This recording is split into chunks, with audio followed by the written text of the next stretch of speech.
Hi YouTube! A Commodore 64 is a computer, in case you didn't know, and like any computer, to be useful it needs programming and software to run, so today I've decided to show you what programming a Commodore 64 is like. For today, I want to focus on the basics. Get it? And while a lot of C64 software is written in assembly, BASIC is my language of choice for today. Maybe if this video does well, I'll consider trying assembly in the future, but for now, I simply don't know it well enough to be honest, and not that I'm really qualified to speak on BASIC either, but I will attempt to do it anyway. Sort of think of this as what I have learned, I convey onto you. And if you have any suggestions or any comments about what I did wrong, please feel free to leave it in the comments. I'll be sure to read them. I read all the comments and I really appreciate them. In this video, I'll be covering a lot of the simple programming concepts just from the perspective of BASIC. So if you're already a programmer, either retro programmer or any kind of modern programmer, a lot of this will be familiar and frankly boring, but I think it's a good way to learn, I suppose, just the syntax if anything. And maybe this will be informative in some way. Anywho, first things first, to write a basic program, you just have to type at the basic ready prompt. For those familiar with programming, this acts sort of like an interactive shell, like in Python. Pressing enter will execute the line of code you've written. To write more than one line of basic code, we need to include a number at the beginning. This number can be pretty much anything. However, the reason you see the line numbers often incremented by 10 rather than by 1, like automatically generated line numbers in IDEs and text editors, is because later, if you've forgotten a line, you can insert 9 more lines in between. And often when you insert it, you'll want to increment by 5 to leave yet more space between the numbers to insert more lines. The lines actually act as a real definition of the order of the code execution. Possibly the simplest program to write is the looping print program. Anyone who's played around in BASIC likely written one like this. This program demonstrates two concepts: printing, which means outputting information to the screen, and loops, executing a piece of code over and over. In this case, forever, until the computer is turned off or the break key is hit, halting execution manually. BASIC supports two types of loops: go-to unconditional loop, which will always run, or the for conditional loop, usually meant to run a number of times, is provided by some variable or a hard-coded number.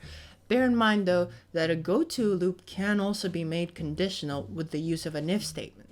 In comparing this with modern programming languages, in this example, Python, a for loop is a for loop, but a go-to loop is pretty much the equivalent of while true. However, if an if is appended to it, in essence, it can act as a conditional while loop. Albeit to truly act as such, it needs to be structured in a way where the if and go-to instruction pointing to a line to the beginning of the loop block is at the end of the loop block of code that needs to be executed. And if you do just that, the loop will run at least once, even if the condition at the end is never met. Sort of like a do-while loop where the condition checking is at the end, like this example here in C#. To avoid it being a do-while loop, one way is to put an if statement before the loop block, formulated in a way that if a condition is not met, it will skip to code after the loop condition at the end. Best way to go about it is to negate the statement. For example, if our condition for the loop is x is more than 1, we will put that at the end of our loop, where we'll have the go-to to go to the beginning of the loop block. And at the beginning, we will have if x is less than 1 at the beginning of the loop, combined with the go-to statement to skip the loop after the last statement in the block. This can be annoyingly easy to mess up, but the problem is we can't write the same conditional at the top, because if the condition is not met, BASIC will ignore the go-to statement and proceed on to the next line, which is what we don't want if we want to make sure a loop never runs if the condition is not met and the loop block is skipped. Before I can demonstrate how it works, we need to touch on some other concepts, namely variables. Variables are a storage location pointed to by a memory address which stores some value or values, represented to us by a symbolic name. In Commodore BASIC, these variable names can be anything except for certain reserved keywords, usually because those belong to some kind of basic command or are otherwise already reserved in another way, things such as input or load or list list are all reserved words which variables can't be named after. Furthermore, considering the 40-column display of the C64, it's recommended to keep variable names as concise as possible to keep the program readable on the screen, in stark contrast to modern best practices of descriptive variable names. Because of that, and also the fact that the basic interpreter will only use 2 characters, first 2, to actually differentiate between variables, meaning that variable name AB and variable name ABC will be considered the same variable, which is shocking to anyone familiar with modern programming languages. It is best to use 1 or 2 characters for a variable name, and variable names can contain a number, but must start with a letter to avoid confusion by the interpreter with the line number before it. Variables can be of a type, and BASIC supports several primitive types. Integers, which store a 16-bit number between negative 32768 and positive 32767 and are denoted in their variable name by the suffix percentage. Strings, which store a string of up to 255 alphanumeric characters, such as text. And real variables, which can store any decimal figure within a certain range. Not to be confused with floating point numbers, the decimal point in basic real variables does not change, so they are more akin to the double primitive type in modern languages, and they are denoted by a lack of suffix. All of these variables can also be stored in arrays. Arrays in Commodore BASIC work largely the same as everywhere, being able to store a number of values of a type and addressed by an index. Think of it as your collection of Star Trek ship models that you look at every day. Everyone does that, right? So with those concepts under our belt, let's try to make some simple programs. First of all, let's start with something real simple. I personally like the Fibonacci sequence. Fibonacci sequence is a sequence of numbers in which the next number is the sum of the 2 previous numbers starting at 0 and 1. The third number will be 1 because 0 plus 1 is 1, the fourth 2, and the fifth 3, and so on and so forth. I really like this. It kind of draws a really nice spiral when you put it in a certain way. Yeah, let's do it. The requirements are basically this. This program must ask the user for a max sum of 2 Fibonacci sequence numbers and then calculate and display all the numbers up until the 2 latest numbers in the sequence exceed or are equal to that sum, at which point the program will terminate. Let's start with the first line. 5 is the line number. Print instructs the interpreter to print to the screen, and the text in quotes is what is getting printed to the screen. Next, we have our first variable, s%. This variable is an array. This is symbolized by the brackets next to it. There's no special way of declaring an array other than this. The number in the brackets is the array index at which we want to store our value. The equal sign means we're storing a value, and the number on the right hand side is the value we're storing. Next line down has the exact same statement. The only difference is the value we're storing is 1 and not 0, and the index we're storing it at in the array is 1 and not 0. Next line down is an input statement, which is prompting for a user input, using the keyboard to type in a value. Similar to how it works in Python, where an input prompt string is usually passed along in the input function and displayed to the user. The text in quotes here gets printed to the screen as a prompt to communicate to the user what they should enter.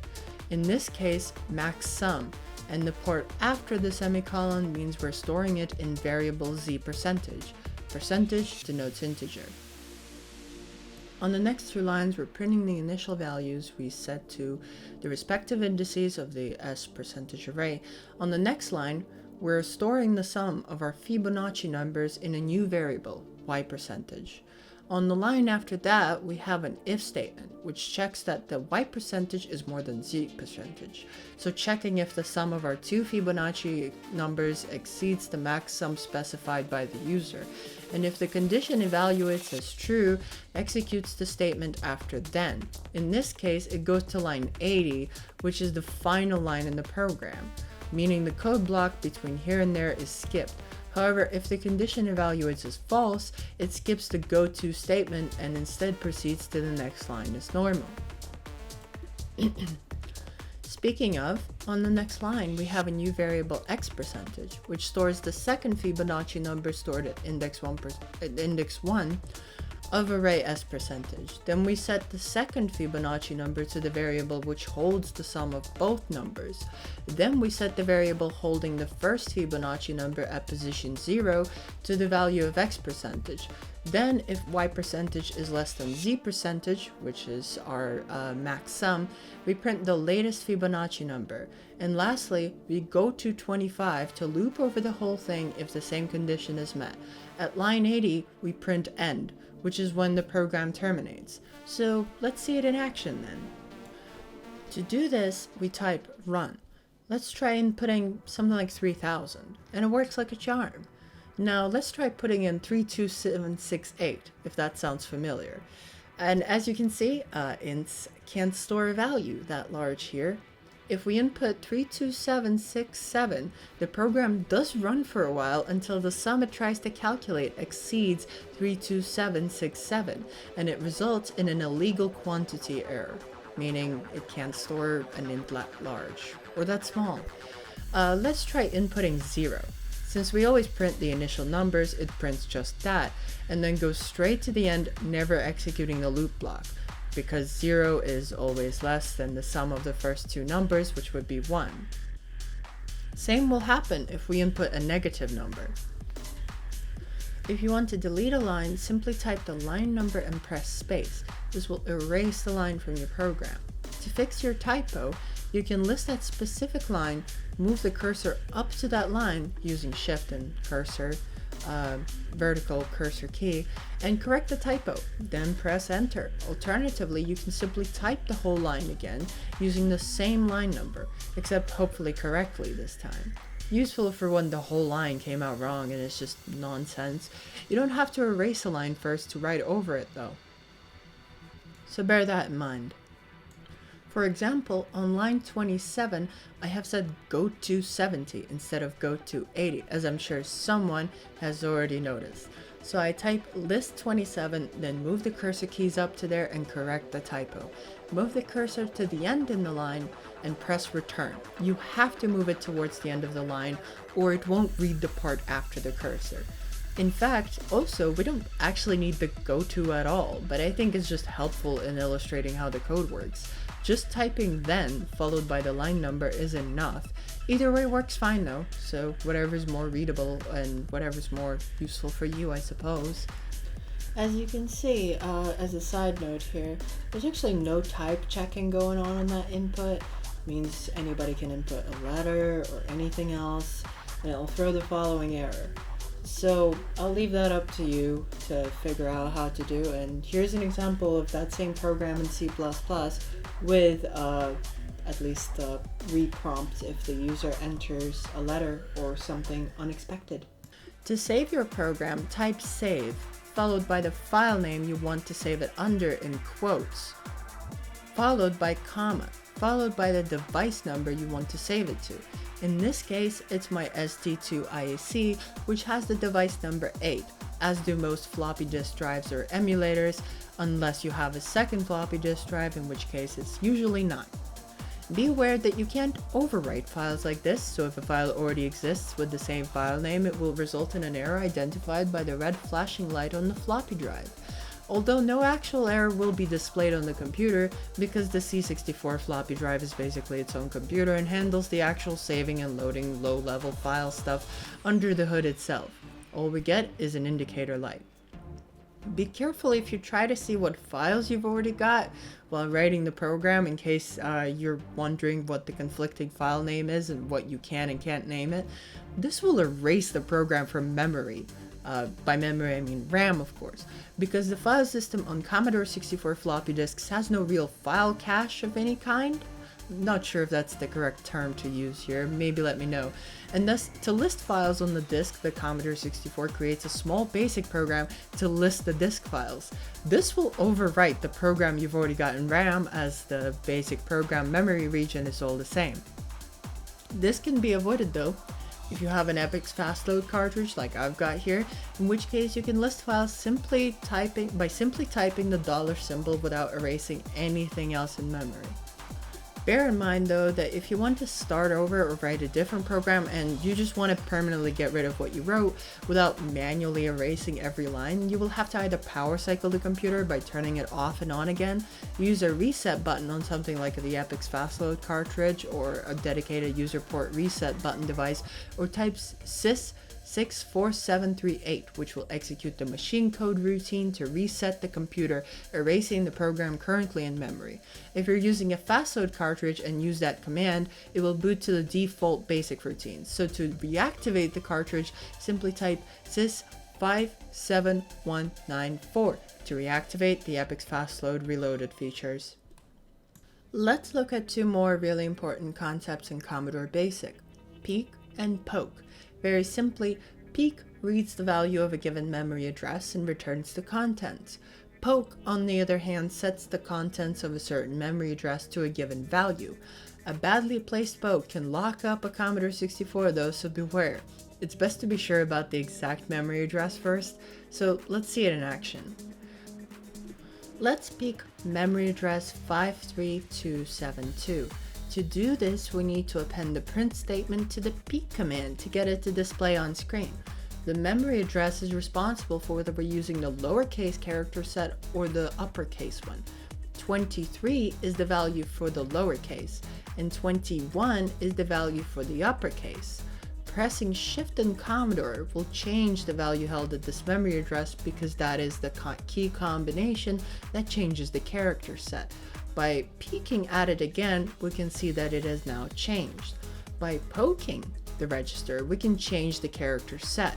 Poke 53272, 21, and it's much better looking, at least in my opinion. Poke 54296, 15, poke 54296, 0 will make a click sound. A very complicated command for something very simple, but how it works is by setting a register reserved for the SID sound chip first to 15, then immediately setting it to 0, thus the colon rather than splitting it across multiple lines, seizing the click sound. Of course, you can still split it amongst multiple lines, and if there's nothing in between, it'll also do it quite immediately. But anyway, let's write a program to demonstrate all this. First, we poke memory address 53280 to 0. This will set the screen border color to black. This register will accept any value between 0 and 15. Then, let's poke address 53281 to peek address 53280, which will set the background color of the text to the same color as is held in the current register for the border color address, which we set a line earlier. Why? Well, I like it this way, and plus it demonstrates how you can actually pass a peek statement to a poke statement, something quite useful I think in programming, like inputting a method call as a parameter, well, the return value of a method call as a parameter in a method call. Then let's poke address 646, which contains the value for the text and cursor color to value 5. It can also be changed with the keys Commodore and 1 or Commodore and 2 and so on through 9, as described by the text on the keys themselves. This will give us a black screen with green text and a prompt. To finish the look of a 70s computer from some movie like Alien, let's make it print Wayland Yutani in the center of the screen, surrounded by asterisks, because why not? Asterisks are just computery. Hey, another fun way to interact with the computer is printing control characters. See, control characters don't print a character to the screen of any kind, but rather affect the rest of the printed characters. In this case, 147 will clear the screen for us. It's a nice and concise way to do it, making sure that our text appears at the top. So I hope you've enjoyed this brief overview of some of the basic concepts of programming and how they relate to the basic programming language, specifically Commodore BASIC 2.0. So yeah, I hope you enjoyed this video, and thank you for watching. Leave any comments and suggestions below, like and subscribe, click the bell button if you so desire. And I will see you another time, hopefully making another interesting video that you will watch to the end like this one. Bye!